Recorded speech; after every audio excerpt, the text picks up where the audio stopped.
Welcome to my madness, ladies and gentlemen. Today we're going to be taking a look at this Mattel Batman Unlimited Batman from Beware the Batman, the cartoon. Now, I'm going to be real clear and honest up front. I never watched this cartoon.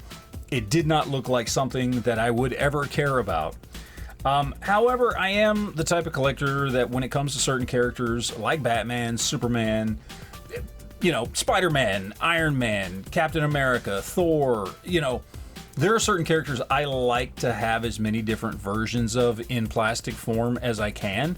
And this is certainly one that I have been on the lookout for a while, for, you know, a couple years or so. And I've never seen it for a price that I was willing to pay, because I think it's always been kind of inflated for what it is, especially since I don't have any connection to the source material of the animated series.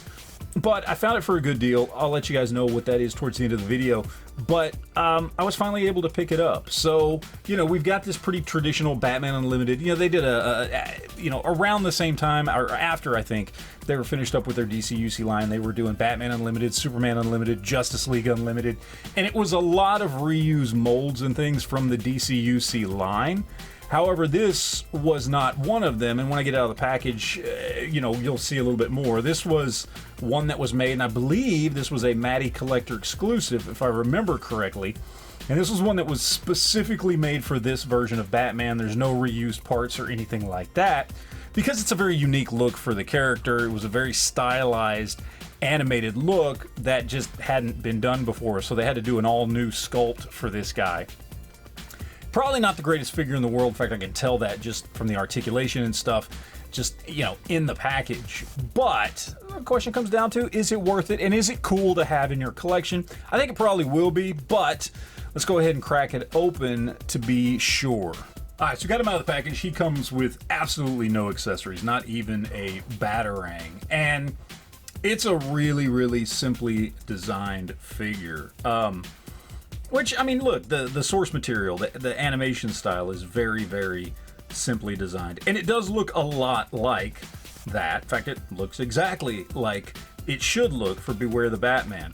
One thing I will say, and you can probably tell here, and they did this was from the you know, animated series, but, you know, having basically a black suit with a black logo, while you can kind of see it.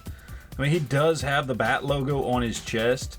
It's slightly shinier than the matte color of the suit. It is not a very good look. I wish they would have at least, like, I don't know, done, you know, the gold around the edges or something, at least for the action figure. While it may have stood out better in the animated series, it doesn't stand out very well here on the action figure.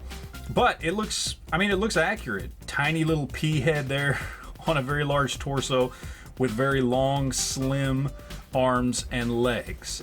Nice gold belt. Look, it's a great representation of, you know, the animated series. It doesn't necessarily make it a great look for Batman, and that's not why I got it, to be honest. But it's accurate. It's accurate. As far as articulation goes, this thing has probably more in common with DC Direct than it does anything Mattel was doing at this same time. So, you know, you've got standard shoulders, you've got single jointed elbows that don't come out that far, you got rotation at the wrist, you do have rotation there at the waist, not much. You've got pretty basic hips, but they kind of move around. They come out pretty good. Single jointed knees, and you do have hinge there on the ankles. Head is on a ball joint. He looks up a little bit, and he looks down a little bit. And then obviously it swivels around. So basic articulation, maybe a little bit better than your average DC Direct figure, but not as good as what Mattel was normally doing at this point in time in the, you know, mid 2010s with the rest of their stuff. So pretty basic. Look, it's a really basic figure, but it's a specific and unique look for Batman, which is why I got it. So let's throw up some other figures here and see how this dude stacks up. Alright, so we got him up with just a bunch of different figures from a bunch of different companies. So we've got Mattel's DC-UC. We have Mafex right here.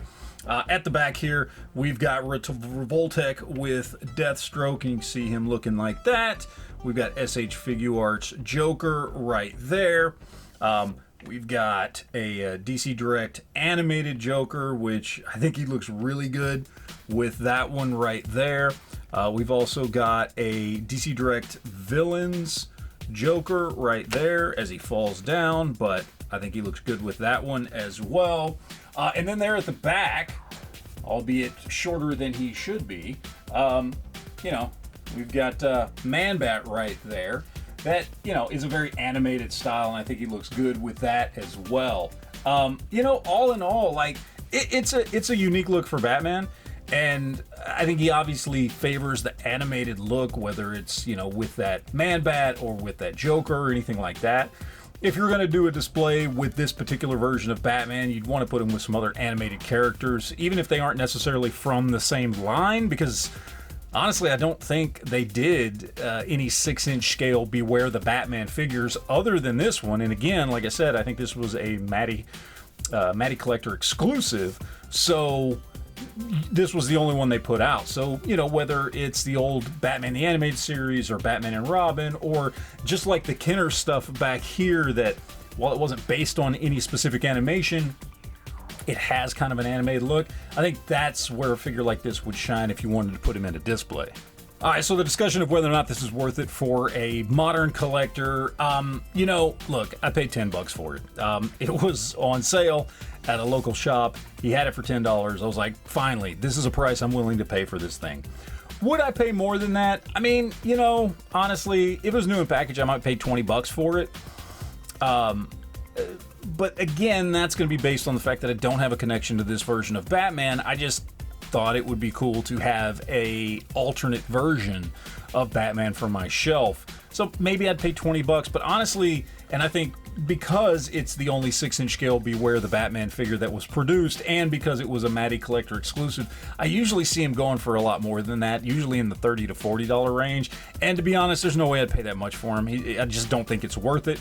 It's a cool, unique figure to have, but I don't think it's particularly something that's going to be valuable to a lot of collectors, depending on what you collect. But, if you had a deep connection to this animated series, which, to be honest, I don't know anybody that does, but if you did for whatever reason, like it was on when you were a kid, then yeah, maybe I can see it being worth more to you. But for me, I kind of top out at $20 on this one. So I'm glad I got it for the 10. Again, $20, sure, why not? It's worth it. Outside of that, I just can't recommend picking this guy up if you're going to pay much more than that. So that is it, guys. I appreciate you watching. Let me know in the comment section down below what you think, and always remember to enjoy your collection.